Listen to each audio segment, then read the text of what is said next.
Live કથાઓ તેમજ અવનવા વિડીયો માણવા લાઈક કરો, સબસ્ક્રાઇબ કરો Radhe Radhe official YouTube channel. અને હા, બેલ આઇકોન પ્રેસ કરવાનું ભૂલશો નહીં, નવીનતમ વિડીયો સૌથી પહેલા નિહાળવા માટે.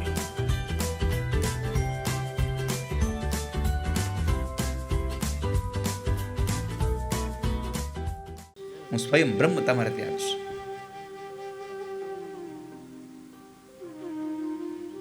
અને એ જ બ્રહ્મા આવ્યા. કરદમ ઋષિ ચાલતા થયા ભગવાનના ભજન માટે.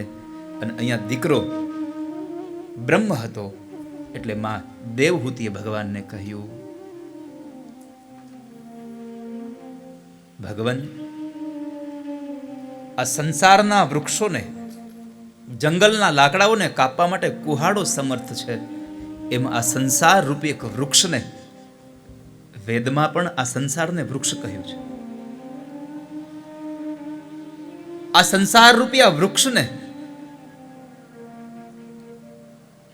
કાપવા માટે હે સમર્થ, હે ભગવાન,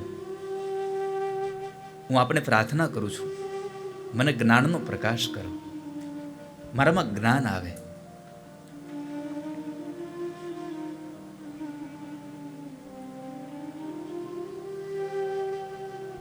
કેટલું સુંદર વાક્ય કહ્યું.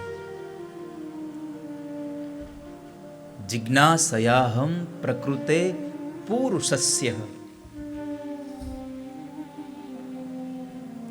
મારી જિજ્ઞાસા છે આ પ્રકૃતિ અને પુરુષને જાણવાની. અને પછી તો મેં ગઈકાલે કહ્યું એમ ભગવાને આ એટલા માટે મેં તમને ગઈકાલથી તમને થોડા રિવર્સ કર્યા તો એ કથા તમને યાદ રહે.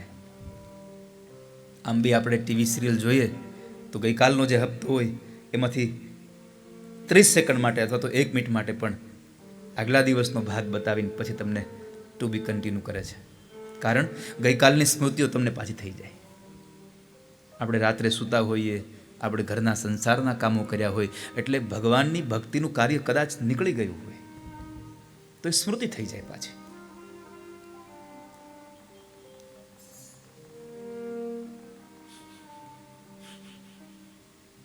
પછી ભગવાને માતા દેવહૂતિને માધ્યમ બનાવીને સાંખ્ય શાસ્ત્રનો ઉપદેશ કર્યો.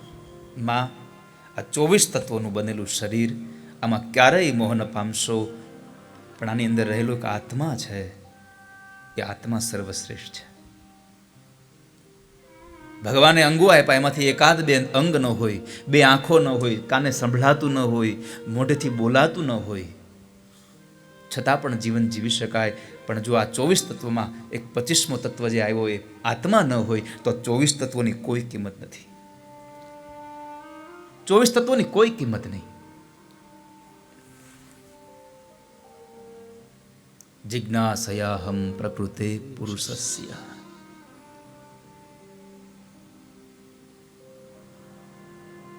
અને પછી માને મુક્તિ મળી સિદ્ધપુરમાં બિંદુ સરોવરના કિનારે. એ કથા બતાવીને તૃતીય સ્કંદને ત્યાં આગળ વિશ્રામ આપ્યો. ત્યારબાદ ચતુર્થ સ્કંદમાં મનુ મહારાજની જે 3 દીકરીઓ અને દેવહૂતિના લગ્ન કરદમ ઋષિ સાથે થયા, બીજી દીકરી આકુતિના લગ્ન રુચિ ઋષિ સાથે થયા, એમને ત્યાં સ્વયં ભગવાન યજ્ઞ નારાયણનું પ્રાગટ્ય થયું. તમે જુઓ, 24 અવતારમાં એક અવતાર યજ્ઞનો, પણ યજ્ઞનો જે અવતાર છે 23 અવતારોમાં ભગવાને શરીર ધારણ કર્યું છે. એક યજ્ઞમાં ભગવાને શરીર ધારણ ન કર્યું છતાં પણ એને ભગવાન કહેવાયા છે. કારણ શું કામ એને યજ્ઞ ભગવાન કહેવાય? યજ્ઞ દ્વારા આહુતિઓ અપાય, યજ્ઞ દ્વારા ધર્મનું કાર્ય થાય, ભગવાનનું પ્રાગટ્ય શું કામે? યદા યદા હિ ધર્મસ્ય ગ્લાનિર્ભવતિ ભારત અભ્યુત્થાનમ ધર્મસ્ય તદાત્માનમ સૃજામ્યહમ પરિત્રાણાય સાધૂનામ વિનાશાય ચ દુષ્કૃતામ ધર્મ સંસ્થાપનાથાય સંભવામી યુગે યુગે. મને કહેવાનું મન થાય કે સંભવામી યુગે યુગે નહીં, સંભવામી ક્ષણે ક્ષણે ભગવાન પ્રગટ થાય છે. તમારી આજ્ઞા, તમારો ભાવ હોય તો સાહેબ, ક્ષણે ક્ષણે. અને યુગે યુગે જો હોતો તો કદાચ એવું કહેવું ગમે કે તો નરસિંહ મહેતા તો એક જ યુગમાં થયા છે. નરસિંહ મહેતા એક જ યુગમાં થયા છે, પણ 52 વખત કામ કરવા માટે આવ્યા છે ભગવાન.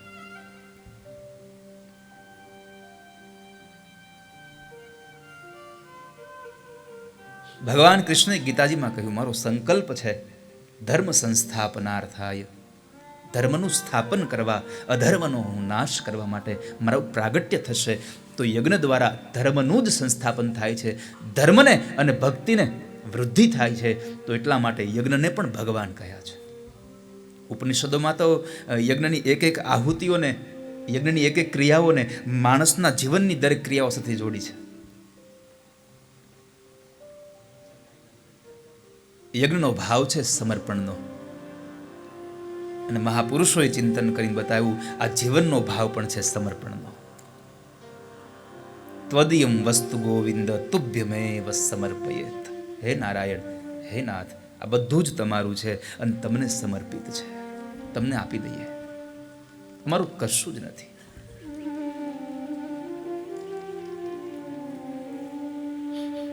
એ ભગવાન યજ્ઞનારાયણનું પ્રાગટ્ય થયું. દેવહૂતિ અને કર્દને ત્યાં જે 9 દીકરીઓ થઈ, એમાંથી એક દીકરી અનસૂયાના લગ્ન અત્રિ ઋષિ સાથે થયા, અને અત્રિને ત્યાં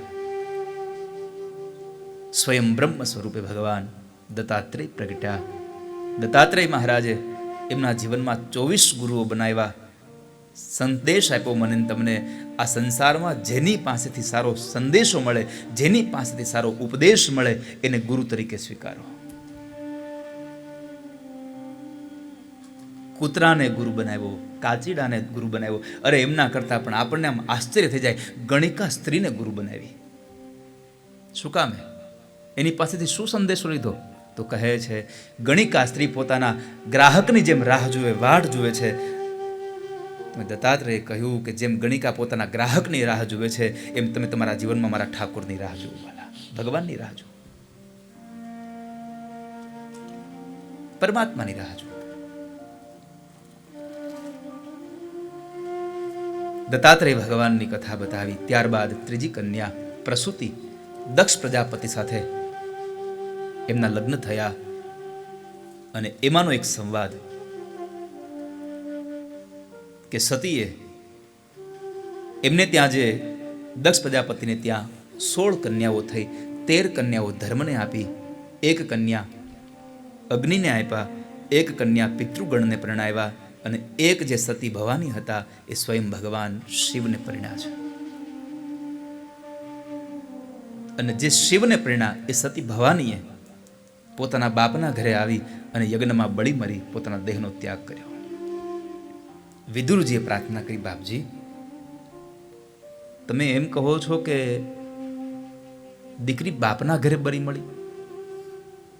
આવું તો મેં પહેલી વાર સાંભળ્યું. સાસરિયામાં દુઃખ હોય તો કદાચ સાસરિયામાં પોતાનો પ્રાણ ટૂંકાવી દે, આત્મહત્યા કરી લે, પણ આજ તો મેં પહેલી વાર સાંભળ્યું કે સાસરે ગયેલી દીકરી બાપના ઘરે આવી અને આત્મહત્યા કરે. શું કામ? આ કથા જરા વિસ્તારથી કહો બાપ. મૈત્રેય ઋષિ કહે છે, સાંભળો વિદુર. દક્ષ પ્રજાપતિને પ્રજાના નાયક બનાવવામાં આવ્યા, અને પ્રજાના નાયકનું સ્વાગત કરવા માટે એક સભા ભરાણી. સભામાં ભગવાન શિવ પણ બેઠા છે, નંદી આદિ ગણો સાથે બેઠા છે. અને એ નંદી આદિ ગણો સાથે બેઠા હતા, અને બરાબર દક્ષનો પ્રવેશ થયો. તમામ સભાઓના સભાસદો ઊભા થયા, પણ દક્ષ ઊભા ન થયા. દક્ષ જ્યારે ઊભા ન થયા ત્યારે ભગવાન શિવ ઊભા ન થયા, તો દક્ષને અપમાન જેવું લાગ્યું કે હું આવ્યો અને મારા સ્વાગતમાં મારો જમાઈ ઊભો ન થયો. એક તો અણમાનીતો જમાઈ હતો, અને એમાં પણ અહીંયા આ પ્રસંગ ઘટના ઘટી. દક્ષે પોતાના આસન ઉપર આવીને ભગવાન શિવ માટે ન બોલવાના શબ્દ બોલ્યો છે.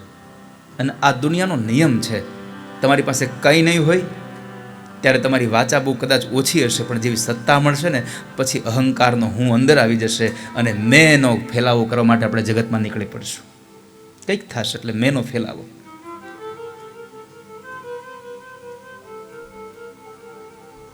ભગવાન શિવની નિંદા કરવા લાગ્યો કે જેને સંસારનું જ્ઞાન નથી, જેને વ્યવહારનું જ્ઞાન નથી, જેને પોતાના વડીલોનું કોનું સ્વાગત કરવું, સન્માન કરવું એની જેને જરા પણ એવી સદબુદ્ધિ નથી, એને આ મારી સભામાં આમંત્રણ કોણે આપ્યું? ભગવાન શિવ શાંત રહ્યા છો. ભલે સંહારના દેવતા છે, મેં ગઈકાલે કહ્યું હતું, ભગવાન શિવ સંહારના દેવતા છે. આ ધરતીના લયનું કાર્ય ભગવાન શિવના હાથમાં છે, છતાં પણ ભગવાન શિવ માટે ગવાયું કર્પૂર ગૌરમ કરુણાવતારમ. ભગવાન કરુણાનો અવતાર છે.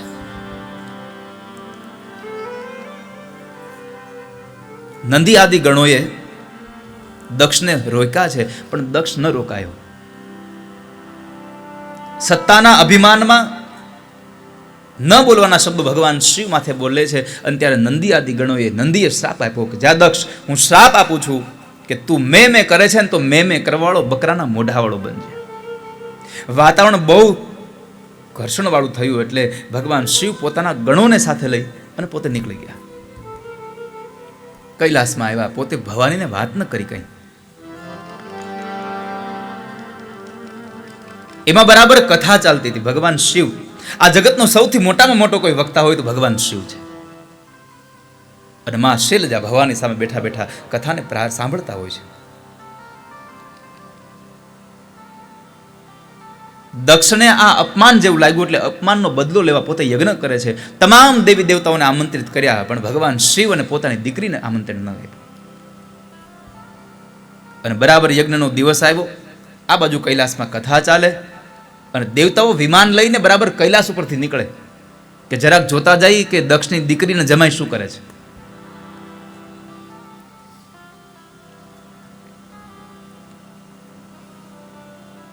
ભવાનીની નજર ગઈ કે આ બધા દેવતાઓ ક્યાં જતા હશે. ભગવાન શિવને પ્રશ્ન કર્યો, ભગવાન આ દેવતાઓ ક્યાં જાય છે બધા? આજે ધર્મસભા છે કોઈ?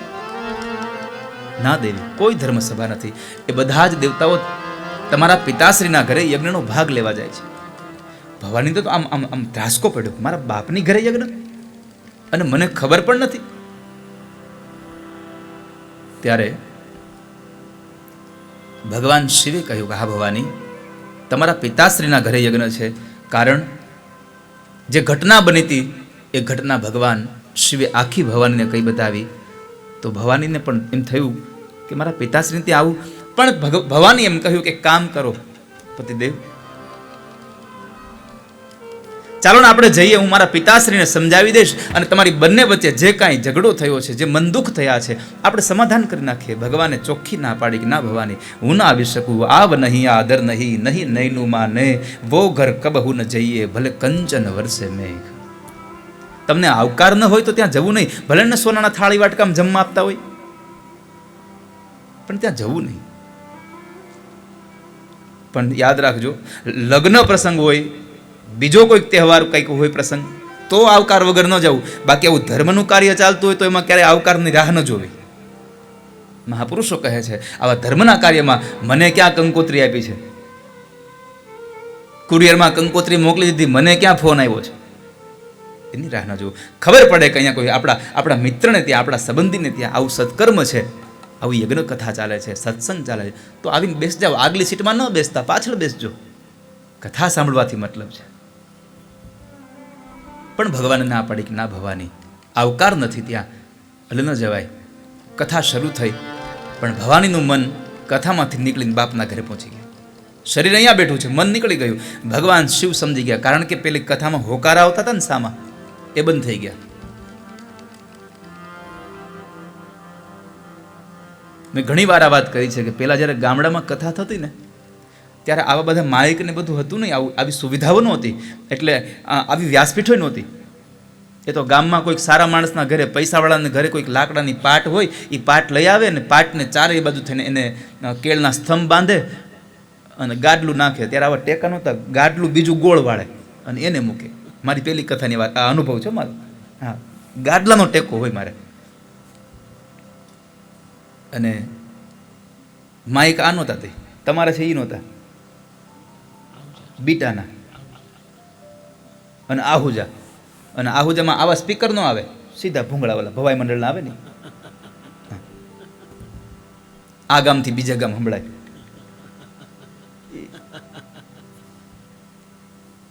પણ તે કોઈ ઈકોને એવું માગતું નહીં, ઇફેક્ટ આપો એવું કંઈ કે એ જે આવ્યું એ ચાલુ.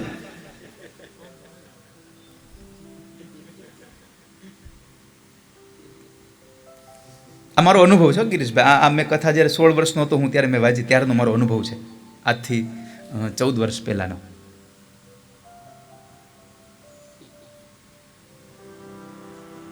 તો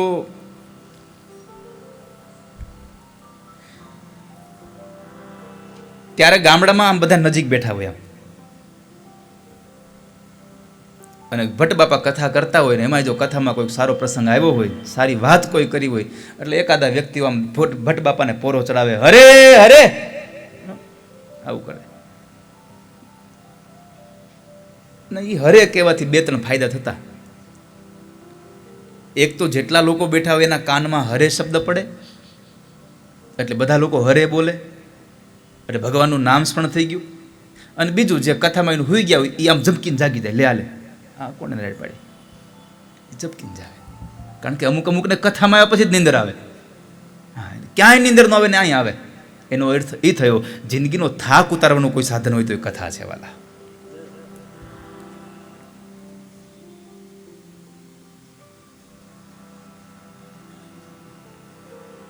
તો ભવાનીનો હોંકારો બંધ થઈ ગયો, સામેથી પ્રત્યુત્તર આવતો બંધ થયો. ભગવાન શિવ સમજી ગયા કે ભવાની હવે નીકળી ગયા છે. એટલે ભગવાન શિવે કહ્યું, ભવાની એક કામ કરો, તમારે જવું હોય તો તમે જાઓ, હું નહીં આવું. ભવાનીને થયું કે મારા પિતાશ્રીને સમજાવીશ ને તો વળી પાછું સમાધાન થશે. એટલે એ જવા માટે નીકળ્યા. નંદી આદિ આખા જ ગણ સાથે ભવાની જાય છે યજ્ઞ માટે. અને યજ્ઞ માટે ગયા તો દેવતાઓ વેદ મંત્રોના ઘોષ કરે, બ્રાહ્મણો આહુતિઓ આપે છે, યજમાન પરિવાર ભગવાનની ભાવથી પૂજાઓ કરે છે. અને એ સમય ભવાનીનું આગમન થયું. બાપ અને દીકરીની નજર મળી ગયા કે મારી દીકરી આવી, પણ દીકરીને આવેલી જોઈ અને દક્ષ પાછો ફરી ગયો. દક્ષ પ્રજાપતિએ તો આવકાર ન આપ્યો, પણ કોઈ આવકાર ન આપ્યો. કારણ દક્ષે કહી રાખ્યું હતું કે મેં મારી દીકરીને જમાઈને આમંત્રણ નથી આપ્યું, અને કદાચ વગર આમંત્રણે આવે તો કોઈ આવકાર આપતા નહીં. એને કોઈ આવકાર ન આપ્યો. ભવાનીને દુઃખ થયું, મારા બાપના ઘરે મારો બાપ અવળું ફરી જાય તો હવે જાવ ક્યાં? એક તો પતિ પાસેથી પરાણે આવી છું અહીંયા, અને હવે જો અહીંયા મને આવકાર ન મળે તો હું જાઉં ક્યાં?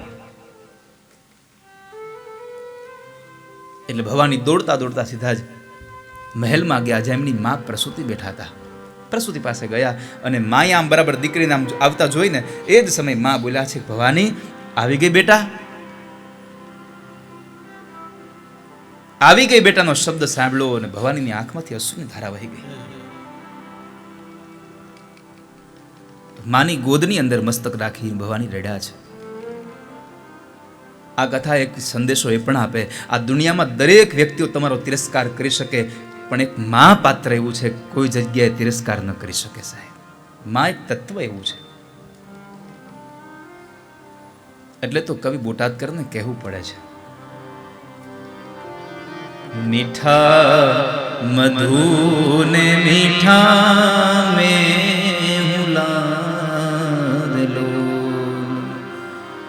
એથી મીઠી છે મોરી માત જો જનની નિજોડ સખી નહીં જડે.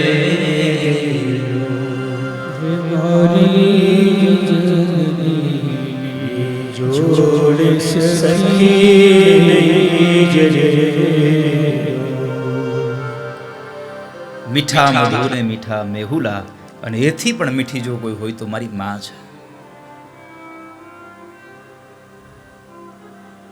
કવિ બોટાદકરને કોઈકે પ્રશ્ન કર્યો કે માનો પ્રેમ છે તો માનો પ્રેમ કેવો કેવો, વરસાદ જેવો વરસે એવો? કવિ બોટાદકરે કહ્યું, વરસાદ જેવો પ્રેમ ન હોય માનો. વરસે ઘડી કવ્યોમ વાદળી રે લોલ, વરસે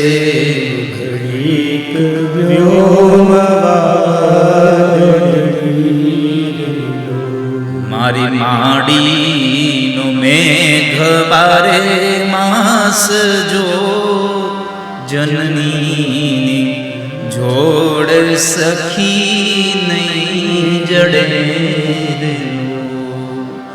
જીરે જોર સખી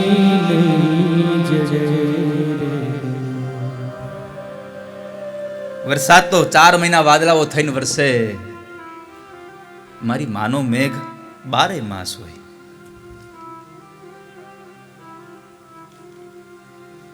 એ તો આપણે એમ કહેતા હોઈએ છે કે મોટો દીકરો હોય બાપને વાલો હોય, નાનો દીકરો માને વાલો હોય. ના, માને તો 2 દીકરા હોય તો ભલે, અને 1 દીકરો હોય તો ભલે, 4 દીકરા હોય તો ભલે, બધાને પ્રેમ સરખો જ કરે.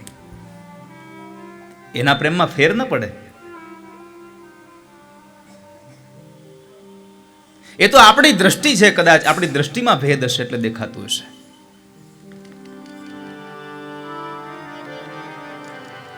માએ આવકાર આપ્યો, ભવાનીને સાંત્વના આપ્યા. ભવાની, તમે શાંત થાવ દીકરી, આપણી ઘરે સારો પ્રસંગ છે, રડાઈ નહીં. પણ કરુણા એ છે કે જે માં દીકરાઓને ન ઠુકરાવી શકે, એ જ દીકરાઓ માને પાછા ક્યારેક ક્યારેક વૃદ્ધાશ્રમમાં મૂકી આવે છે. તમે જુઓ, જેટલા મંદિરો બંધાય છે ને આ ભારત ભૂમિમાં, એટલા એના કરતાં એની સાથોસાથ કદાચ મને લાગે છે કે શહેરમાં વૃદ્ધાશ્રમો મીંડા બંધાવા.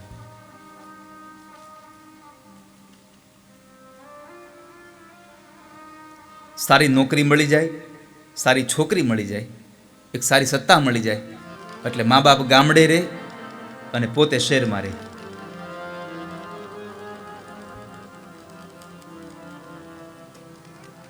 શા માટે? એને કેટલા સ્વપ્નાઓ સેવા હશે આપણા ઉપર, ખબર છે? મા બાપ પોતાના બાળકોના આંગળી પકડીને શું કામ ચલાવે છે?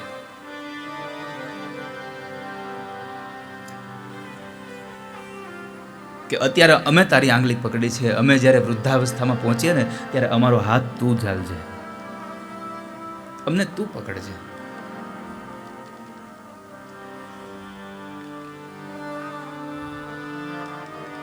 શું નથી કરતા મા બાપ આપણા માટે? મારી કરબદ્ધ પ્રાર્થના છે યુવાનોને, હો, ભણજો, સારામાં સારી નોકરી કરજો, સારામાં સારી સત્તા ઉપર બેસજો. પણ એટલું યાદ રાખજો કે તમે જે સત્તા પર પહોંચ્યા છો ને, એ સત્તા ઉપર પહોંચાડવા માટે કોઈકે રાત ને દિવસ એક કરીને મજૂરી કરીને તમને ત્યાં પહોંચાડ્યા છે, એને ન ભૂલી જતા ક્યારેય, એને ન ભૂલશો.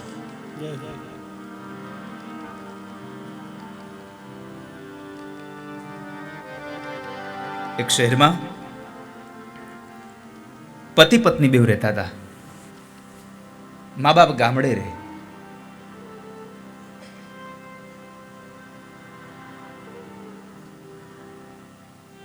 અને જ્યારે મા બાપ ગામડે રહેતા હતા અને એમાં દીકરો શહેરમાં રહે, વર્ષમાં 1-2 વખત આવે, અને એમાં બરાબર સમય ગયો અને દીકરાને પોતાની જે વ્યવસાય હતો એ વ્યવસાયમાં બહુ મોટી નુકસાની આવી. એટલો દેણામાં ડૂબી ગયો કે હવે એની પાસે બીજો કોઈ ઉપાય નહોતો, માત્ર ને માત્ર આત્મહત્યા સિવાય. મારી એ પણ પ્રાર્થના છે કે કદાચ તમે તમારા વ્યવસાયમાં આગળ જતા હો ને વ્યવસાયમાં કોઈ પણ રીતે અઘટિત ઘટના બને અને તમારે નુકસાન જાય ને, તો તમારે જેને જેને પૈસા આપવાના છે એને તમે એને ભરોસો આપજો કે આજ નહીં તો કાલ મેં તમારા પૈસા ખોટા નથી કર્યા, હું તમને પૈસા પાછા આપી દઈશ. તમને મારી નહીં નાખે કોઈ, પણ તમારો જીવતર તમે બગાડી, તમે એક થોડોક નાનો વિચાર કરી અને આત્મહત્યા કરી અને તમારી પાછળની તમારી આખી પેઢીને તમે બદનામ ન કરતા જતા સાહેબ. પાછળની પેઢીને જીવવા જેવું રહેવા દેજો, કારણ તમારું અઘટિત પગલું તમારા આવનારા સંતાનોને, તમારી આવનારી પેઢીને ભોગવવું પડે છે. કારણ એ 5 જણામાં ક્યાંક જો કાંઈ બોલે ને એટલે 2 લોકો એમ જ કહે છે, તમે મૌન રહ્યો, તમારા બાપાએ હું કહ્યું ખબર છે અમને. મારી પ્રાર્થના છે બાપ, યુવાનોને પણ પ્રાર્થના છે, બહેનોને પણ પ્રાર્થના છે કે સંસારમાં, પરિવારમાં જીવનમાં ગમે તેવી ઘટના ઘટી જાય, કોઈ દિવસ નબળો વિચાર ન કરતા.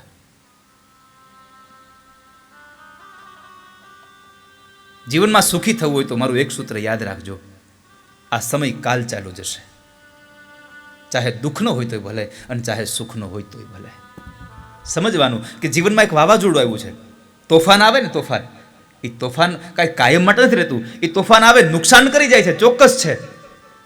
પણ આપણી નજર સમક્ષ છે કે ગમે તેટલા મોટા મોટા તોફાન આવ્યા, એ તોફાનમાંથી નીકળીને પાછા નવા શહેરો ઊભા થયા છે, નવી જિંદગી ઊભી થઈ છે. તો આપણા જીવનમાં કોઈ એવો તોફાન આવીને જતું રહે તો ચિંતા ન કરશો, કદાચ ભગવાને કસોટી કરી હશે.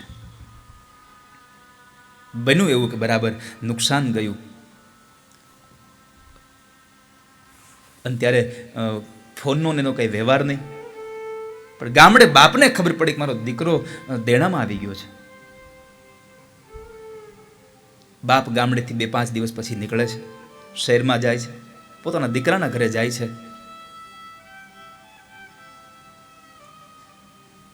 દીકરાની વહુએ બરાબર આમ જોયું, આ તો મારા સસરા આવે છે. જૈન સીધો પતિને કીધું, સાંભળ્યું, લ્યો હમણાં ઉપાધિ જો હાલી આવે છે, કરો ખર્ચા એની પાછળ. પત્નીના શબ્દોમાં આવી ગયેલો પોતાનો બાપ હજી આમ બરાબર અંદર આવે ઓરડામાં, આવો બેસો, શું કામ, કઈ નહીં, તમને અત્યારે જ આવવાનું સાંભળ્યું, અત્યારે મારી પાસે કાંઈ હોય ને ખોટા પૈસા તમે અત્યારે મારી પાસે લેવા આવ્યા, એક તો મારી પાસે પૈસા નથી. ન બોલવાના શબ્દો બાપને બોલે છે. પણ કદાચ બાપ, મને એમ લાગે છે, થોડોક આમ કઠણ કાળજાનો થઈને આવ્યો છે. દીકરાના મોઢામાંથી જેટલા શબ્દો નીકળ્યા બધા જ ઘૂંટડાઓને બાપ પી ગયો. આંખની ખૂણાઓ ભીના થઈ ગયા છે. પણ ખંભા પર હાથ મૂકીને એટલું કીધું, બેટા, હું તારી પાસે કાંઈ લેવા નથી આવ્યો. મને તો સમાચાર મળ્યા હતા કે ધંધામાં તું જરાક પાછો પડ્યો, તારે નુકસાની આવી, તો તારી નુકસાનીમાં તને બહાર લાવવા માટે મારી થોડીક જમીન હતી ને, એ જમીન વેચીને તારા માટે પૈસા લઈને આવ્યો છું મારા બાપ. હું તારી પાસે કંઈ લેવા નથી આવ્યો. આ જ મા બાપને આપણે વૃદ્ધાશ્રમમાં મૂકીએ છીએ.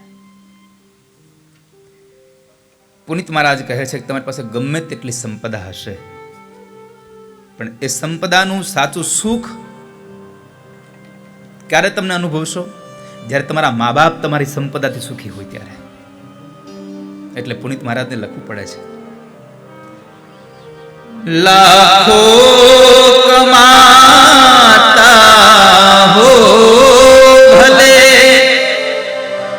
પણ મા બાપ જે નાનો ઠર્યા, લાખો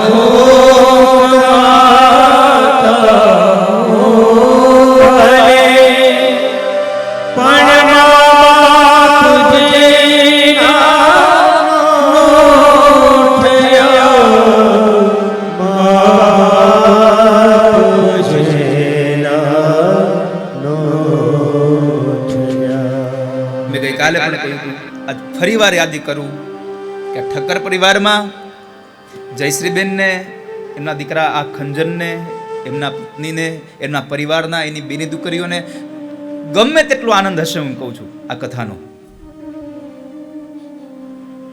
પણ આ સંકલ્પ હતો જગદીશભાઈનો, મારે કથા કરવી છે. ભરોસા સાથે કહું કે તમે જેટલા રાજી છો ને એના કરતા વધારે રાજી આજ એનો આત્મા છે કે મારા દીકરાએ મારી સંપત્તિને સારા કાર્યમાં વાપર્યા છે.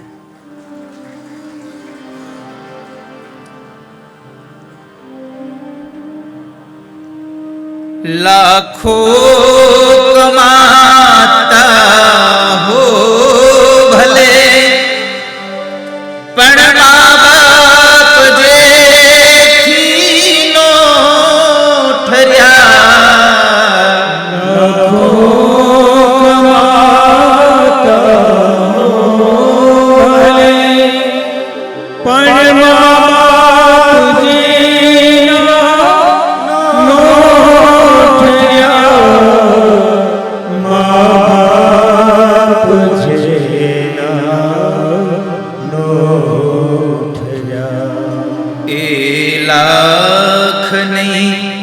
બધી રાખ છે એ માનવું ભૂલશો નહીં. ભૂલો ભલે બીજું બધું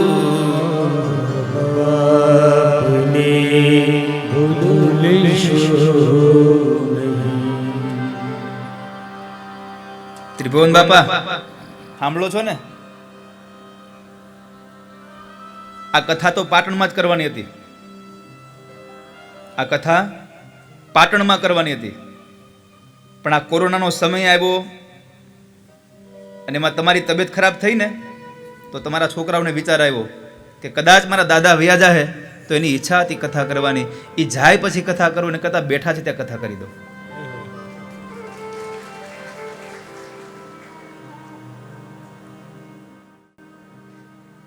દીકરો સારું કામ કરે ત્યારે બાપની છાતી ગજગજ ફૂલે. તમારી સંપદાથી જો તમારો મા બાપ રાજી નહીં થયા તો એ લાખ નહીં બધી રાખ છે તમારા માટે, બધી રાખ છે.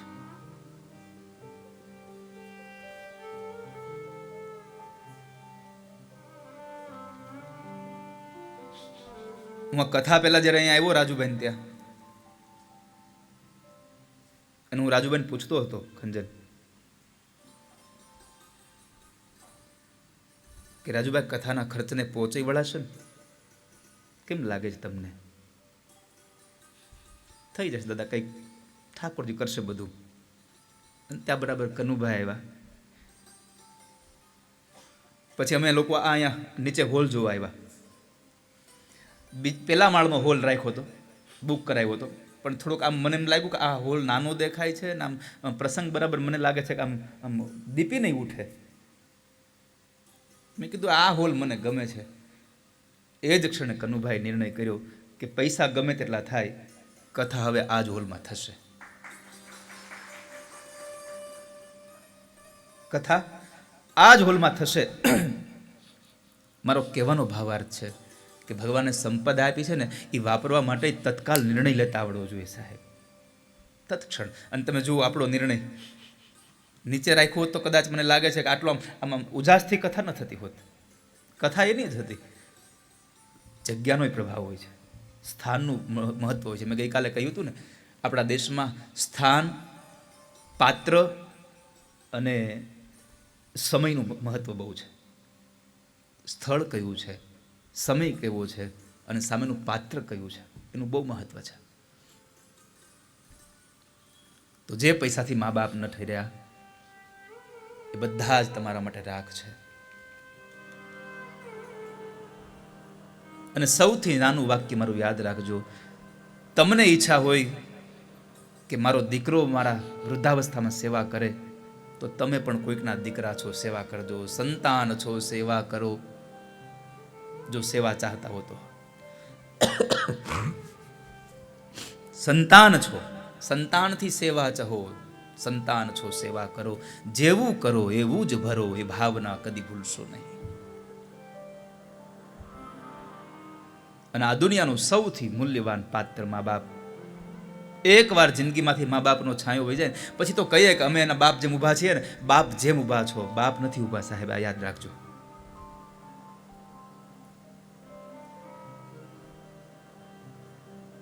બાપની જેમ ઊભું રહેવાય પણ બાપ ન થઈ શકાય. અને એટલે પુનિત મહારાજ અંતિમ ચરણમાં લખે છે, ધન ખર્ચતા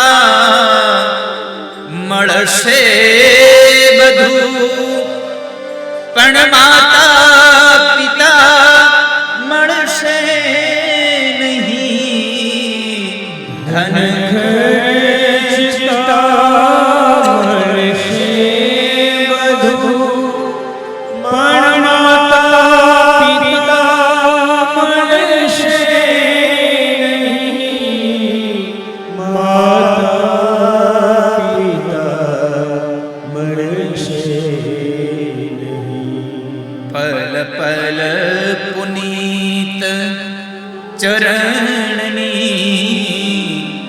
તમે ચાહના ભૂલશો નહીં, ભૂલો ભલે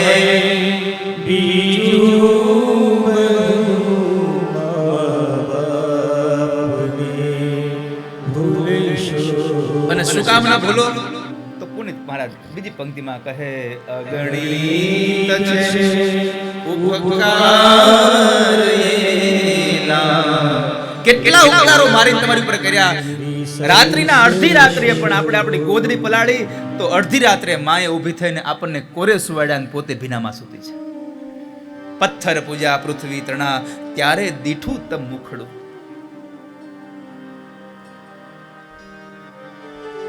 એ પુનિત જનના કાળજા પથ્થર બનીને છુંદ શોધે.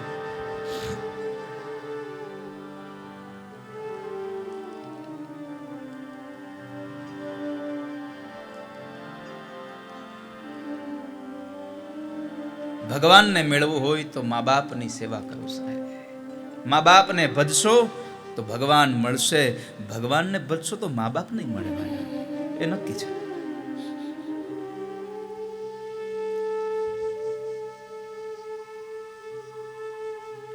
માં પ્રસૂતિએ સાંત્વના આપી. ભવાની શાંત થયા, ફરી પાછા ઊભા થયા અને ત્યાંથી નીકળી ફરી પાછા યજ્ઞશાળામાં ગયા. અને એ યજ્ઞશાળામાં જઈને જ્યાં જુએ છે તો આમ બધા જ દેવતાઓના પાત્રો છે, બધા દેવતાઓના સ્થાપન કર્યા છે, પણ એમાં એક ભગવાન શિવનું સ્થાપન નથી અને પોતાના પતિનું સ્થાપન ન જોયું. અને એટલો આઘાત લાગ્યો. ભવાનીએ 13 શ્લોકોમાં ભાષણ કર્યું છે. સભાસદોને સંબોધીને કહ્યું કે હે સભાસદો સાંભળો, જેણે જેણે ભગવાન શિવની નિંદા કરી છે એને શિવ નિંદાનું ફળ મળજો, અને જેણે શિવ નિંદા સાંભળી છે એને પણ શિવ નિંદાનું ફળ મળજો. આ શ્રાપ માત્ર સભાસદોને નહીં, આખી દુનિયાના લોકોને આપ્યો છે ભવાનીએ કે નિંદા કરે એને પણ પાપ લાગે અને નિંદા સાંભળે એને પણ પાપ લાગે છે. માટે નિંદા કરવી પણ નહીં, અને બે વ્યક્તિ કોઈની નિંદા કરતા હોય તો ત્યાંથી ઊભો થઈને ચાલતું રહેવું. નિંદા સાંભળવી પણ નહીં. અને ત્યારે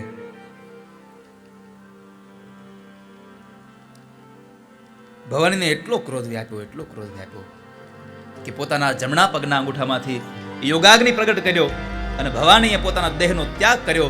જ્યાં દેહનો ત્યાગ કર્યો યજ્ઞશાળામાં હાહાકાર મચી ગયો. બ્રાહ્મણો કહે છે કે દક્ષ ન થવાનું કાર્ય થઈ ગયું. અહીંયા દીકરી બળીને મરી ગઈ. પણ દક્ષ એમ કહે છે કે બ્રાહ્મણો, દીકરી મરી ગઈ તો મારી મરી ગઈ છે, મારો યજ્ઞ અધૂરો ન રહેવો જોઈએ. આ અભિમાન છે સત્તાનું. અને આ સમાચાર બરાબર દેવર્ષિ નારદે ભગવાન શિવને આપ્યા કે ભગવાન બહુ ખોટું થયું છે. માં ભવાનીએ પોતાના દેહનો ત્યાગ કર્યો. જ્યાં ભવાનીએ દેહનો ત્યાગ કર્યો એટલે શબ્દો સાંભળ્યા અને ભગવાનના ભ્રુકુટીનો વર્ણ બદલાયો.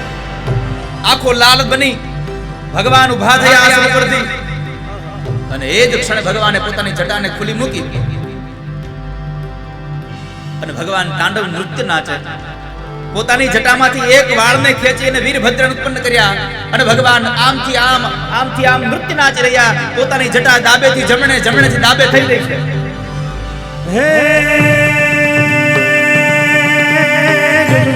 तुर्य नाद तुहि दात नाद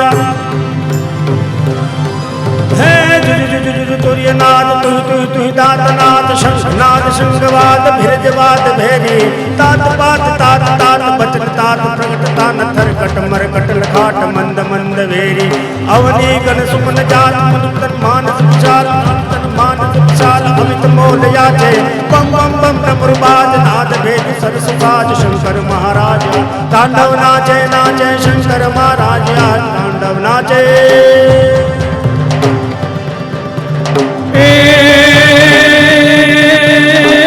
शुंग विशाल जटा धूत चंद्रभागा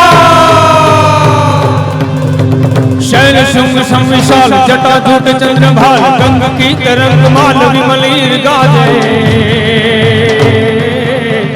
ये लोचन में लाल लाल चंदन की थोड़ी बाल कुमकुम सिंदूर गुलाल रुपनी बरसात कुंडन की कंठमाल विरहत हृदय कुशा फटिक भाल रुद्रमाल हरदयाल राज ये बम बम बम डमरुबाज बम बम बम डमरुबाज बम बम बम डमरुबाज नाद वेद सरसुजाज शंकर महाराज आज तांडव नाचे भोलो महाराज आज तांडव नाचे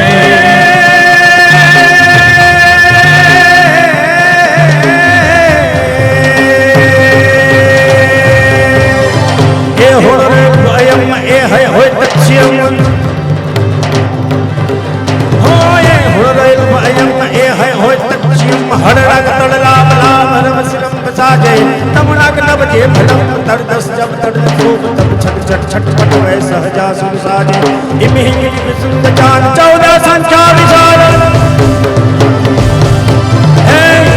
14 संख्या विशाल ओ हर हर हर हर हर अमित मोल व्याचे बम बम बम डमरुबाज नाद वेद सरसुजाज शंकर महाराज या तांडव नाचे नाचे भोले महाराज या लपट शेष शिशु भाव देखत है चंद्रभाल ये लपट शेष शिशु भाल देखत है चंद्रभाल बहे गंग जटानाल रुद्रराल राजे ये विभूति के नेत्रलाल सर्पट के भुज विशाल भस्म लगी अंगवाल रुद्रलाल राजे ये बम बम बम डमरुबाज बम बम बम डमरुबाज बम बम बम डमरुबाज नाद वेद सरसुजाज शंकर महाराज आज तांडव नाचे भोलो महाराज आज तांडव नाचे रे आज भोले महाराज आज तांडव नाचे नाचे नाचे ભગવાન શિવ પોતાની જટાને ખોલી મૂકીને તાંડવ નૃત્ય નાચ્યા વીરભદ્રને ઉત્પન્ન કરીને કીધું કે જાઓ દક્ષનો યજ્ઞ ધ્વંસ કરી નાખો વીરભદ્રએ આવી અને કહેવાય છે કે યજ્ઞશાળામાં મહા ઉથલ પાથલ મચાવી આહુતિની સામગ્રીઓને તોડફોડ કરી નાખ્યું કેટલા ઋષિમુનિની દાઢી ખેંચી કેટલાયના દાંત પાડ્યા કેટલાયના હાથ પગ તોડ્યા કેટલાયના કપાળ ફોડ્યા અને એટલો આવેશ હતો કે વીરભદ્રએ દક્ષ પ્રજાપતિનું મસ્તક ધડથી અલગ કરી અને યજ્ઞમાં હોમી દીધું આગળ બધા દેવતાઓ અને પાછળ પાછળ વીરભદ્ર જાય છે દેવતાઓ બધા લોકો દોડતા ગયા ભગવાન બ્રહ્માજી પાસે કે હે બ્રહ્મા આપ મને બચાવો હે બ્રહ્મા આપ મને બચાવો આ વીરભદ્ર મારી નાખશે ભગવાન બ્રહ્મા કહે છે થયું શું આખી માંડીને વાત કરી અમે યજ્ઞમાં ગયા હતા અને ભગવાન શિવે પોતાના મોકલેલા આ ગણ દ્વારા અમને બધાને મારે છે ગયા હતા શું કામ તો કહે છે આમંત્રણ હતું અને બ્રહ્માજી કીધું આમંત્રણ તો મારો દીકરો છે મને આપ્યું હતું પણ હું નથી ગયો કારણ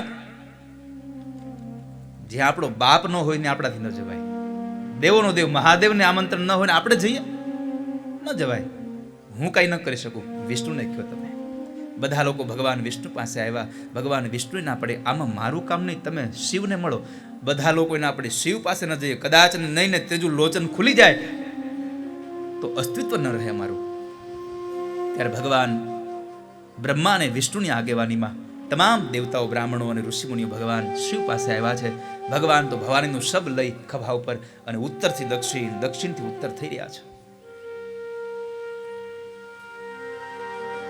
દેવતાઓ આવીને ભગવાનને સ્તુતિ કરે હે ભગવાન હે નારાયણ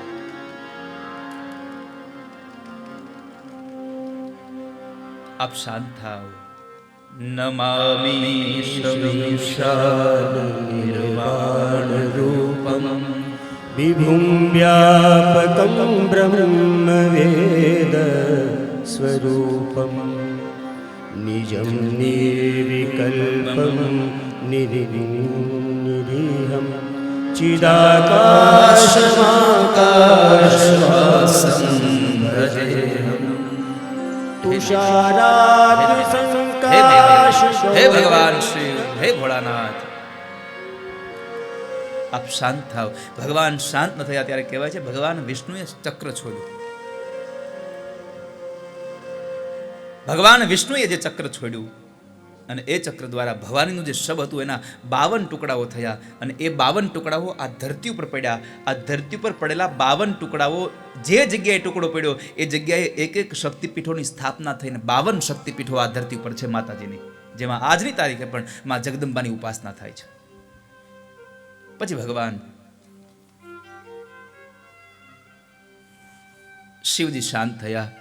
દેવતાઓએ પ્રાર્થના કરી, ભગવાન આપ વીરભદ્રને શાંત કરો. ભગવાન વીરભદ્રને શાંત કરે. ત્યારબાદ ભગવાન વિષ્ણુએ કહ્યું, ભગવાન આપ તો મહાદેવ છો, દક્ષને સજીવન કરો અને એનો યજ્ઞ સંપન્ન કરાવો. ત્યારે ભગવાન શિવે પોતાના ત્રિશુલ વડે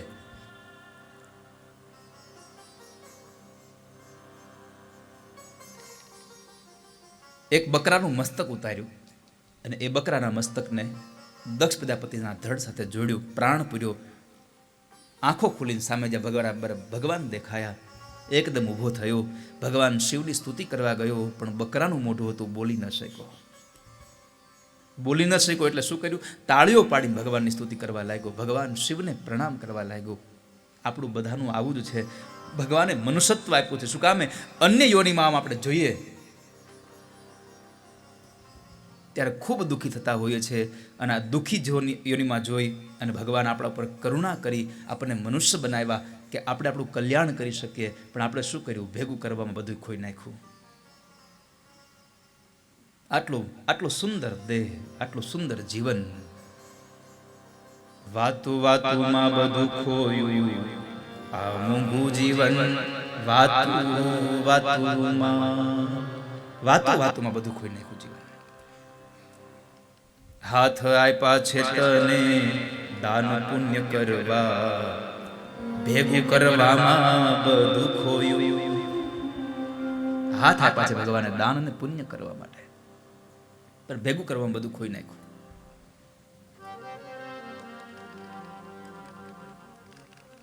તમે જુઓ, આજ પણ આપણે વર્તમાન સમયમાં પણ હજી શિવ મંદિરમાં જઈએ છીએ, તાળીઓ વગાડી છે. શું કામે? એનું કારણ છે કે ઓલા દક્ષે તાળીઓ વગાડી. તાળીઓ તો નહીં, બકરો બોલે એમ આપણે બોલાવીએ હોતે ત્યાં, એની જરૂર નથી. ત્યાં જઈને બે સારા સ્તોત્ર ગાઈ લ્યો. સ્તોત્ર ના આવડે તો એક માત્ર ઓમ નમઃ શિવાય પંચાક્ષરને ગાઈ લ્યો. શિવ મહાપુરાણમાં એમ લખ્યું છે કે જેના મોઢામાં ઓમ નમઃ શિવાયનો નાદ છે, એનું મુખારવિંદ મોઢું નહીં, એનું મોઢું સ્વયં તીર્થ છે. શિવ મહાપુરાણ કહે છે.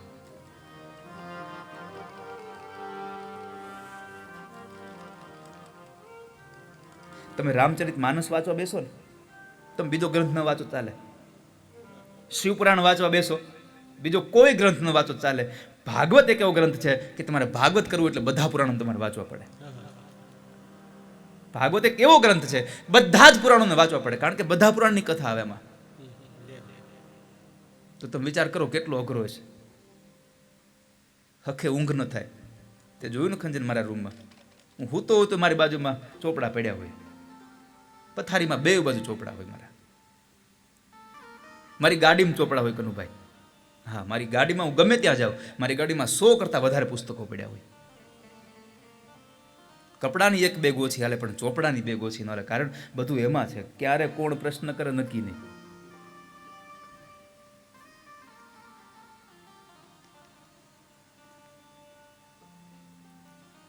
ભગવાન શિવની ઉપાસના કરો. મુખારવિંદમાંથી ભગવાનનું નામ લ્યો. નમઃ શિવાય, નમઃ શિવાય, ઓમ નમઃ શિવાય, ઓમ નમઃ શિવાય, ઓમ નમઃ શિવાય, ઓમ નમઃ શિવાય, ઓમ નમઃ શિવાય, ઓમ નમઃ શિવાય, ઓમ નમઃ શિવાય, ઓમ નમઃ શિવાય, ઓમ નમઃ શિવાય, ઓમ નમઃ શિવાય, ઓમ નમઃ શિવાય, ઓમ નમઃ શિવાય, ઓમ નમઃ શિવાય, ઓમ નમઃ શિવાય. પ્રાર્થના ક્ષણ ભણતા ત્યારે એક ધૂન આવી ગવડાવતા, જે મંત્રથી રામ વિજયને વર્યા, કરી પૂજાને શિવ પ્રસન્ન કર્યા. એ મંત્રથી રામ વિજયને વર્યા છે. રામે પણ લંકામાં જવા માટે રામેશ્વરની સ્થાપના કરી છે.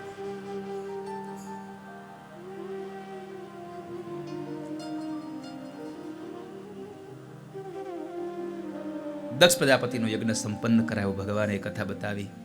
ત્યારબાદ ધ્રુવ ચરિત્રની કથા. મનુ મહારાજના 2 દીકરાઓ, ઉત્તાનપાદ અને પ્રિયવ્રત રાજા. એમાંનો એક દીકરો જે ઉત્તાનપાદ છે, એમને 2 પત્નીઓ, સુરુચિ અને સુનીતિ. આ જગતનો તમામ જીવાત્મા ઉત્તાનપાદ છે. કારણ ઉત્તાનપાદનો અર્થ છે જેના પગ ઉપર હોય અને મસ્તક નીચે હોય, એ ઉત્તાનપાદ. આપણે બધા ઉત્તાનપાદ છે, કારણ માના ઉદરની અંદર જ્યારે હતા ત્યારે આપણા પગ ઉપર હતા અને મસ્તક નીચે. એટલે આપણે ઉત્તાનપાદ. આપણે બધાને 2 રાણીઓ, સુરુચિ અને સુનીતિ. એમાં બધાને સુરુચિ ગમે, સુનીતિ બહુ ઓછાને ગમે. કારણ કે સારું સારું ખાવું, પહેરવું, ઓઢવું, હરવું, ફરવું આ બધાને ગમે. પણ નીતિ કોઈને બહુ બધાને ઓછી વાલી હોય. રાજા ઉત્તાનપાદને પણ એ જ હતું. અને એક વખતના સમયે એનો સુનીતિનો દીકરો ધ્રુવ 5 વર્ષની ઉંમરનો જ્યારે પોતાના પિતાશ્રીની ગોદમાં બેસવા આવે, અને ત્યારે એ ધ્રુવને એની અપર માયા એટલે કે સુરુચિએ મેણું મારીને કાઢી મૂક્યો કે તારે તારા મહારાજની ગોદમાં બેસવું હોય તો મારા કુખથી જન્મ લે, જંગલમાં જા, ભગવાનને ભજ, અને પછી તું મારા કુખથી જન્મ લે તો મહારાજની ગોદમાં તને બેસવા મળે. એક માએ મેણું માર્યું અને 5 વર્ષનો બાળક નીકળી ગયો. પણ આપણે 50 વર્ષ પૂરા થઈ જાય તો કોઈ ભગવાનમાં ન જઈએ.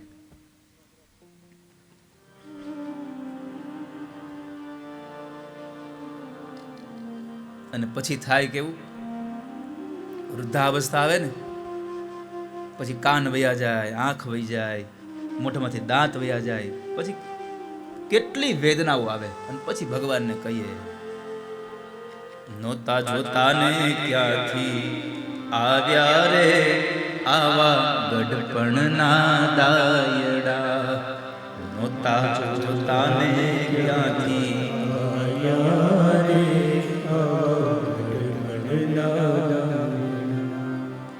નોતા જોતા ને ક્યાંથી આવ્યા, ધોળા કાળા હતા ઈ તો ધોળા થયા છે. માથાના વાળ કાળા હતા, ધોળા થઈ ગયા. આંખોના તેજ ઓછા થઈ ગયા.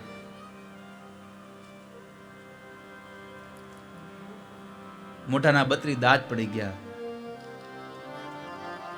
32 વેપારીઓ હાટડી ઉપાડીને ચાલ્યા ગયા. અને આ કાને તાળા કોને માર્યા? સંભળાવવાનું બંધ થઈ ગયું. એવા કાને તે તાળા કોને માર્યા રે આવા ગઢપણના દાયડા, કાને તે તાળા કોને માર્યા રે આવા ગઢપણના દાયડા. પણ 5 વર્ષનો એ ધ્રુવ ભગવાનની ભક્તિ માટે માં સુનીતિ પાસે રડતો જાય. માં સુનીતિએ પ્રશ્ન કર્યો, બેટા શું થયું? અપરમાએ મને મેણા માર્યા કે ભગવાનને ભજ તો તારા પિતાજીની ગોદમાં બેસવા મળે. સુનીતિએ કહ્યું, બેટા આમાં પણ રડવાની ક્યાં જરૂર છે? આમ પણ આપણા સાચા પિતા તો ભગવાન જ છે. તો માં હું ભગવાનને ભજવા જાઉં? જા બેટા. માં ભગવાન મળે? 5 વર્ષનો ધ્રુવ પ્રશ્ન કરે, માં મને ભગવાન મળે? માં સુનીતિએ ભરોસા સાથે કહ્યું કે હા બેટા ભગવાન મળે. ધ્રુવે પ્રશ્ન કર્યો, માં ક્યાં મળે? અને ભગવાન ક્યાં મળે એનો જવાબ જોઈતો હોય તો રામચરિત માનસને કેવું પડે, પ્રેમ તે પ્રગટ હોઈ મે જાના. જ્યાં પ્રેમ હોય ત્યાં ભગવાન હોય છે વાલા, જ્યાં પ્રેમ. બાકી તો ભગવાન તો સર્વત્ર છે. હરિવ્યાપક સર્વત્ર સમાન. ગૌસ્વામી તુલસીદાસજી મહારાજ લખે છે, હરિ મારો વ્યાપક છે સર્વત્ર, પણ મળે ક્યાં? પ્રેમ તે પ્રગટ હોઈ મે, પ્રેમ તે પ્રગટ હોઈ મે જાના.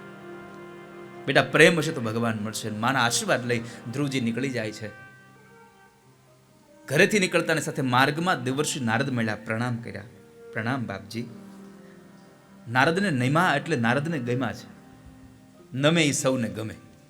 નારદને ગમ્યા એટલે નારદે પૂછ્યું, બાળક ક્યાં જાય છે બેટા? જંગલમાં. કેમ? ભગવાનને મેળવવા. નારદની આંખો ફાટી ગઈ. આ 5 વર્ષનો બાળકને ભગવાનને મેળવવા? નારદે કસોટી કરી, કારણ કે ગુરુ છે એ કસોટી કરે.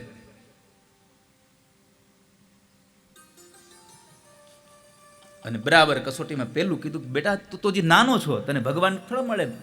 હજી નાનો છો, ઉંમર મોટી થવા દેવી પડે. તો ધ્રુવે જવાબ આપ્યો, તો મોટો થાય ત્યારે ભલે મળે, પણ હવે ઘરે પાછો નહીં જાવ. આ દ્રઢતા છે સાહેબ.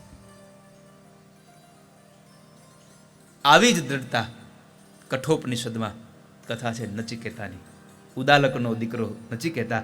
નચિકેતા એમ કહ્યું, પિતાશ્રી આ યજ્ઞ કરો છો ને આવી હાવ દુર્બળ ગાયું દાનમાં દો છો, આનાથી શું પુણ્ય થાય? જુઓ, 5 વર્ષનો 7 વર્ષનો બાળક એમ કહે છે કે દાનમાં દેવું છે તો સારું દો.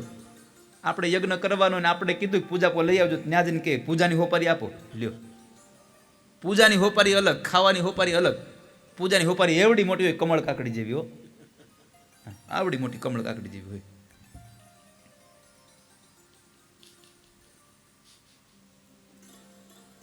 આપવું છે તો સારું આપો, ઓછું આપો પણ સારું આપો વાલા.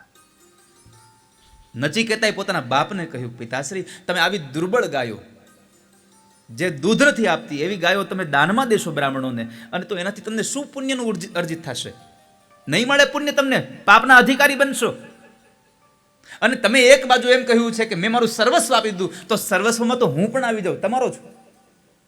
તો મને કેમ દાનમાં ન આપ્યો? મને કોને આપશો? ઉદાલક કઈ ન બોલ્યા.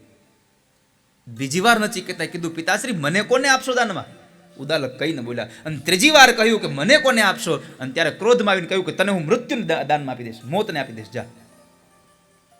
એ જ ક્ષણે સ્વીકાર લીધું કે હવે મારે મોતને જ સ્વીકારવાનું છે, મારે મોત પાસે જવાનું છે. સ્વીકાર્યું. પછી તો કહેવાય છે કે યમરાજાને દાનમાં આપે છે. યમરાજા પાસે જ્યારે ગયા ત્યારે 3 દિવસ યમના દરવાજે સુતા રહ્યા છે. નચિકેતા યમના દરવાજે 3 દિવસ રહ્યા. અને યમરાજા જ્યારે આવ્યા ત્યારે યમરાજાને કહ્યું કે મને મારા પિતાશ્રી તમને દાનમાં આપ્યો છે, તમે સ્વીકાર કરો. યમરાજાએ બહુ બધા ભય બતાવ્યા, પણ નચિકેતા 1નો 2 ન થયો. મારો કહેવાનો ભાવાર્થ છે કે તમારી જો શ્રદ્ધા અડગ હશે ને તો ભગવાન પણ તમારી પાસે ઝૂકી જશે, એમાં સંશય નથી વાલા. આજ તો સોનામાં સુગંધ ભળી છો. આ બાજુ બાપા. જય સ્વામિનારાયણ.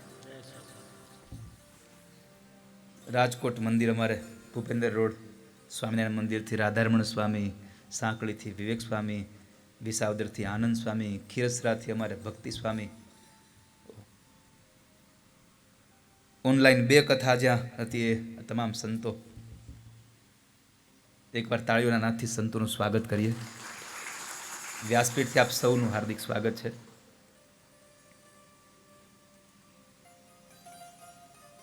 તો ધ્રુવજીએ નારદજીને કહ્યું કે બાપજી મારી ઉંમર નાની છે, તો હજી હું મોટો થાઉં ત્યાં સુધી મને ક્યાં વાંધો છે, હું જંગલમાં પ્રવેશ કરી દઈશ, હું પાછો ઘરે નહીં જાઉં. હવે બીજી વાત કહી, બેટા આ જંગલમાં સિંહ ને દીપડા બધા આવે, ખાઈ જાય તો ભલે ને ખાઈ જાય, મારા ઠાકોરજીને જે મંજૂર હશે થશે મારી સાથે. એટલો ડરાયો પણ છતાં ધ્રુવજી ડગ્યા નહીં. અને છેલ્લું વાક્ય કીધું, તને લાગે છે ભગવાન મળશે? તને એમ લાગે છે ભગવાન મળશે? અને ત્યારે ધ્રુવજીનો જવાબ જે હતો ને જવાબ આપણે બધાને આપણા જીવનમાં રાખવાની જરૂર છે. ધ્રુવે એટલું કહ્યું, બાપજી ઘરેથી નીકળતાની સાથે તમારા જેવા સદગુરુ મળ્યા છે ને, તો મને હવે ભરોસો છે, અહીંયા ધારણ છે, મને ભગવાન મળશે. કારણ કે સારો સદગુરુ મળે તો ભગવાન સાથે ભેળવી દે. મિલે એસા કોઈ એક સંત ફકીર જો પહોંચા દે ભવ નદિયા કે તીર. મને કોઈ સાધુ મળી જાય, ગુરુની આજ્ઞામાં રહી અને આપણે એનું પાલન કરતા હોઈએ તો કદાચ મળી જાય. આજ્ઞાંકિત હોઈએ હો, પણ આજ્ઞાંકિત એટલું જ રહેવું જેટલું રહેવાતું હોય એટલું. ભક્તિ સ્વામી આજ્ઞાંકિત જેટલું રહેવાતું એટલું રહેવું, વધારે ન રહેવું. પછી તમે તમારી એમ કહી દો મને મારા ગુરુજીની આજ્ઞા છે. અમુક પરિસ્થિતિ એવી હોય કે આજ્ઞા તોડી નખાય. કોકનું સારું થતું હોય તો તમારું વ્રત તૂટતું હોય તો વ્રતને જતું કરજો, કારણ કે કોઈકનું સારું થતું હોય તો સાહેબ. મૌન રહેવામાં મજા છે. હું મારી ભાષા કહું, મૌન રહ્યો, તમે ઓછું બોલો, મૌન રહ્યો. કદાચ તમારે વ્રત છે મૌનનું, પણ તમને એમ થાય છે કે તમારી નજરમાં કંઈક આવ્યું છે, ત્યાં કંઈક ખરાબ થાય છે, તો એ સમયે તમે બોલી જશો ને તો તમારું વ્રત તૂટ્યું નહીં હોય, તમારા વ્રતનો પ્રભાવ વધી ગયો છે સાહેબ, તમારું પુણ્ય વર્જિત થઈ ગયું છે. પણ આપણે આપણી જડતા પકડીને બે મારે મૌન છે, મારે કેમ બોલવું, તો એ તો કઈ છે આપણે. મૌનનો અર્થ છે સ્વામીજી બાહ્ય મૌન નહીં, અંતરનું મૌન હોવું જોઈએ, અંદરથી મૌન હોવું જોઈએ. પણ આપણે તો બાહ્ય મૌન રાખીને બેઠા હોય, જમવા બેઠા હોય, મૌન હોય, અને એમાં બરાબર કંઈક ભાવતું હોય આવ્યું હોય ને બાજુવાળાને જાજુ આપ્યું ને આપણને ઓછું આપ્યું હોય, પછી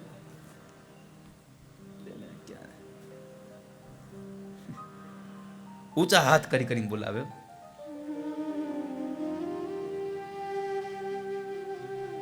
ધ્રુવજી ન ડગ્યા. એક બરાબર એક ગુરુનો એક આજ્ઞાંકિત ચેલો હતો. વાત આવી છે તો આમ રમૂજ છે, પણ તમને ગમશે, અને ન ગમે તો તમારે ગમાડવી પડશે. હું કહું એટલે ગમાડવું તો પડે જ.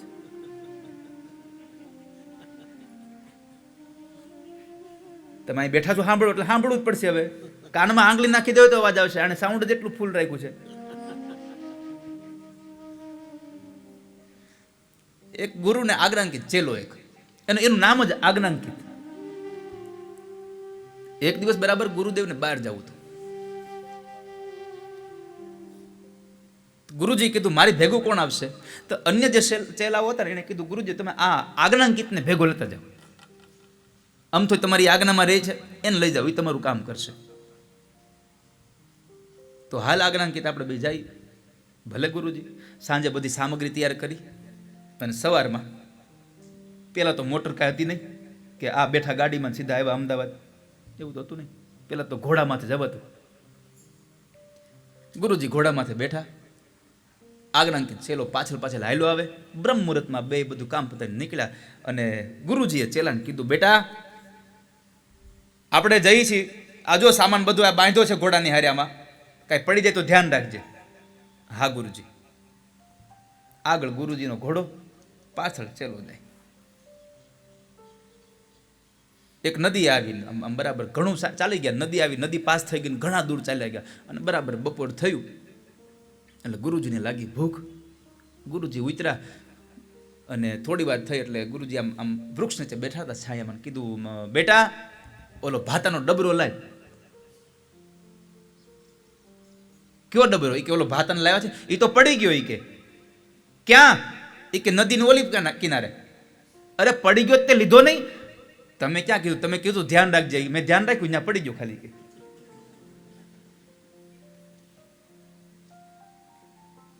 અરે મૂર્ખા, લઈ લેવાનું હતું. હવે યાદ રાખ, પડી જાય લઈ લેજે. ભલે ગુરુજી. વળી આગળ હાલ્યા, અને થોડુંક થયું ને ત્યારે ગુરુજી થાક્યા હતા. એટલે બરાબર એક આમ મસ્ત મજાનો વડલો આવ્યો ને છાંયો ઘટા ઘોર હતો. ગુરુજી ઉતર્યા, અહીંયા થોડી વાર આરામ કરી. ગુરુજી આરામ કરીને બેઠા હતા, બરાબર પોઠી વાળીને બેઠા ને ત્યાં ચેલાએ આવી અને ફાટ વાળીને ઓલી ઘોડાની લાઈટ નાખી. ઘોડાની લાઈટ નો કર્યો ઢગલો ગુરુજીના થેલામ. આ શું છે મૂર્ખા? એ કે તમને નહોતું કીધું પડી જાય લઈ લેવાનું? ઘોડાની લાઈટ લઈ લીધી. એ કે અરે આ લાઈટ ન લેવાની હોય, કંઈક આપણું સામાન પડી જાય લેવાનો હોય. એ કે ગુરુજી મને બીજી કાંઈ ખબર નથી પડતી, તમારી આજ્ઞા એ આજ્ઞા. આજ્ઞા એટલે આજ્ઞા, એનાથી બીજું મોટું કાંઈ નહીં.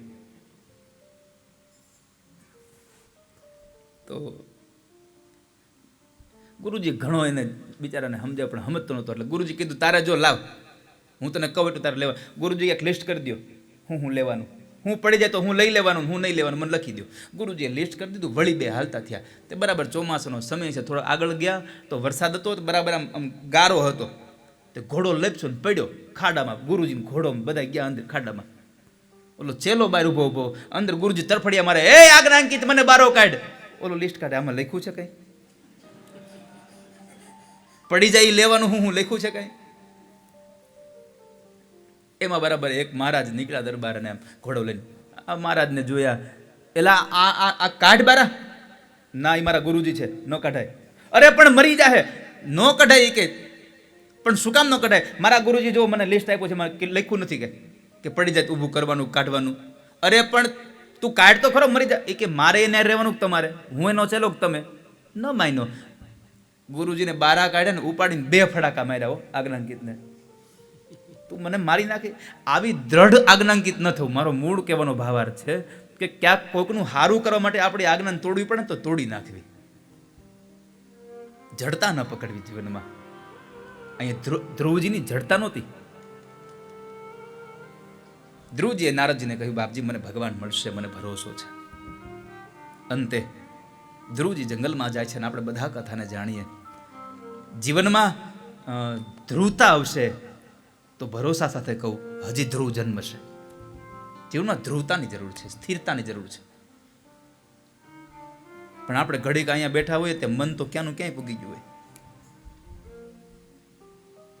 મન મંદિરમાં, જીવ જોડામાં. એવું થાય મારા ચંપલ કોઈક લઈ તો નહીં જાય ને, હજી હમણાં જ લીધા છે. રાધે રાધે. પૂજ્ય જિગ્નેશ દાદા રાધે રાધેની નવીનતમ કથા વાર્તા ધૂન ભજનો માણવા આજે જ વિઝિટ કરો www.radheradheofficial.com, જેમાં તમે નિહાળી શકશો પૂજ્ય જિગ્નેશ દાદાનો પરિચય, લિટરેચર સેન્ટર તેમજ ધાર્મિક સાહિત્યની ખરીદી, વિડિયો ગેલેરી, ફોટો ગેલેરી.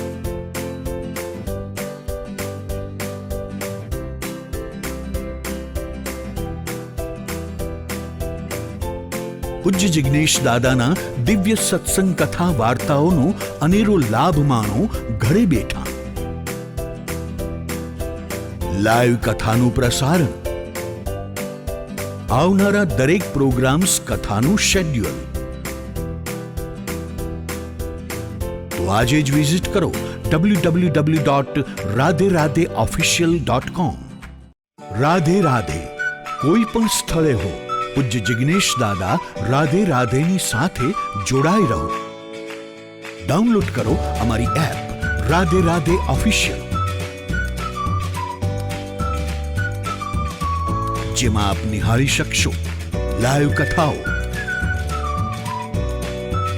આવનારી કથાઓનું શેડ્યુલ, વિડિયો ફોટો ગેલેરી, નવીનતમ ધૂન, ભજન, કીર્તન તેમજ રિંગટોન,